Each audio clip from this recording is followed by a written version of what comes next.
Now, just hear me out. I feel like this might be one of those moments where I spit some truth on you that you might not even agree with at first, but by the end of it, you will all realize how true I am, alright? Like the time I said Carlos would be the next world champion, and not even 1 week later, he was sacked by his own team. Yeah, everybody makes mistakes. Max, why have you had so many accidents? I don't know. And like I said, I got really tired of all the questions, so I think if I get a few more, I'll headbutt someone. But this time, I will stay 100% objective. This time, it's not about ifs, ands, or buts. This is for real. This is my genuine prognosis based on hardcore facts that I've collected, which I'll present to you, my dear audience, and you can make up your own mind for all I care. I'm just telling you the reality of things, and you can either accept it or stay fucking delusional. That wasn't very objective, was it? Anyways, today I will speak to you about none other than the child protege, the young lad from down under, the one who hasn't yet thrown his career out the window for a shitty pay deal at Renault. The Iceman, version 2.0. Not necessarily because this one is better, but just because the other one retired back to the North Pole. Actually, it's kind of suspicious that Piastri appeared as soon as Kimi retired. It's like the Iceman melted away and reincarnated himself as an Australian kid. It's almost as if Kimi never left. How poetic. Only thing missing from Oscar is the awkward f***ing interviews Kimi used to have. Kimi, you missed the presentation by Pele. Will you get over it? Yeah, I was having a shit. Okay. Well, the reason I wanted to even bring up this new lad was because in the past seasons, I've seen the potential he has. From being outplayed and outdone by others around him, these past few races, the boy has really grown into something. Essentially outperforming his own teammate, who, by the way, is like the F1 prospect right now. The only chosen guy on this planet bestowed with the hope of dethroning Tintin from the children's stories. He really looks like him, doesn't he? Apart from the hair. Well, he's ginger at heart. Anyways, today I will explain to you why the next F1 protege, who will go on to win many races and championships, that is, of course, if he's sat in the most dominant car on the grid, and his teammate continues to spend more time shopping in Monaco than training, because those are the only actual conditions for becoming world champion, will be Oscar. Piastri. Oscar's such a fucking weird name, innit? Who would name their child Oscar? It's like a dog's name.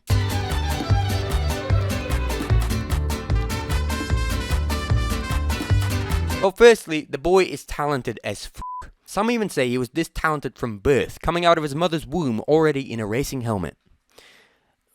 Okay, now I got that image in my head. But straight up, he's a fucking legend when it comes to any motorsport division. He won the Formula Renault Championship in 2019, a consecutive championship win in F3 in 2020, and F2 in the following year of 21. In other words, he is the only human being on this fucking planet to have won 3 junior leagues back-to-back running up to his debut in F1. You don't understand how fucking ridiculous that is. He's like the Ronaldo of motorsport, minus the bod, and the branded Speedo. And let me tell you, it fucking shows on track. Of course, in his first season the boy was a bit struggling to perform, but so was Lando, so fucking sue me. You can only ask so much of the kid if he's put in an orange-covered shit box. Ask Alonso. But as his career progressed in the sport, he had found his footing, and what is so fucking crucial is that once the car was there underneath him, he performed. And starting this season out, coming out of the Red Bull fever dream that was 23, the McLaren started to suddenly show its potential on the track. And although at first Lando was the clear bright light in the misty night, guiding the McLaren boat to its championship hopes, it is starting to look more like that was just a camera flare from the paparazzi following him around in Monaco, while he spends his days partying instead of actual training. And when it seemed like the team has been driven off course and about to bottom out, the true beacon appeared, and when it counted, he fucking delivered. How fucking poetic was that?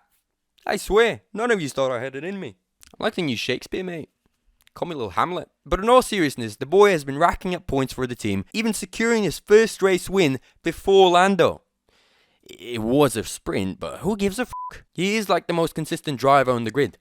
Apart from Carlos. But he's going to be racing around in a wheelchair in 25, so who cares? Obviously, coming from the name, the boy is ice fucking cold. Like, you don't understand. Kimi was called that because he was extremely good under pressure on the track and was as cool as a cucumber when he raced Hakkinen, was it? Well, let me fucking tell you.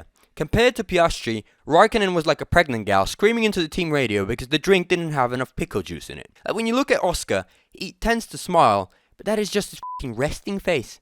That is it. There is no emotion in the man whatsoever.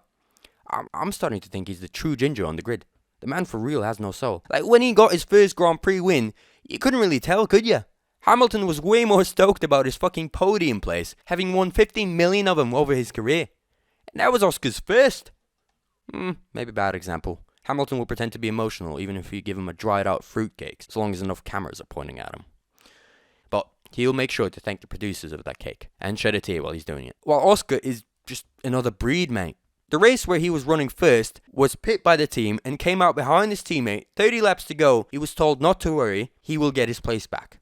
For like 28 of those laps, he remained dead silent while the team was using up all the call service in Hungary to convince Lando to give the place back. He literally only spoke twice about the whole thing by the end, and even that was just to highlight that there's some drawback in the strategy by keeping them both out like this.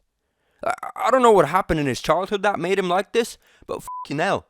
I think the Navy SEALs should go to his mum to write up a new Hell Week training regiment, because that is a fucking force to be reckoned with.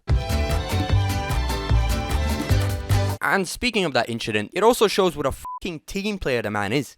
He did not bat an eye or scream at all into his radio about him potentially losing his first maiden victory in the sport. It seemed like all he cared about was the team result. Of course, it might just be a front. He might be an absolute egomaniac and playing us all like a fiddle, knowing that this is the exact behaviour we would like to see. But that stuff usually shines through when the actual pressure is on. I mean, look at Lewis. He's all grateful and cute, but then when push comes to shove, he will shove and stab and make sure you're not fucking breathing until he wins his consecutive championships.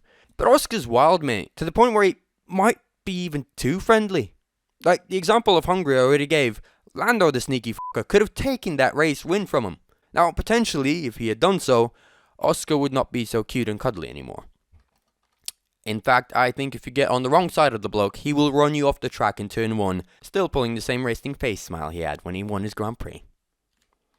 I think he's capable of that. But for now, he's great.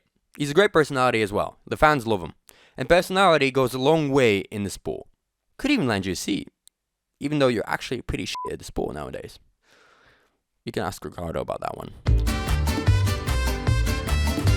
And also, of course, he's backed by a very, very good team right now. And as I said before, there are a few things that are absolutely mandatory when it comes to winning a championship. Essentially, all of the shit that I said before make him a great candidate for becoming a world champion, and it's great that he has it all, but there are only two things that matter. One is that you are sitting in the best or almost the best car on the grid, which fortunately for McLaren, Newey made sure of when leaving the Red Bull team. I'm not sure what happened over there, but it's like they switched back to Renault engines or something. And the second thing is that your teammate either can't be asked or is just too shit to deliver. And as much as I love Lando, it seems both are true here. So, while he parties away his first true chance of becoming a world champion, Piastri is well on his way to rack up enough points to at least be the runner-up. And yeah, I don't think that Max is going to be dethroned this year yet. Sorry.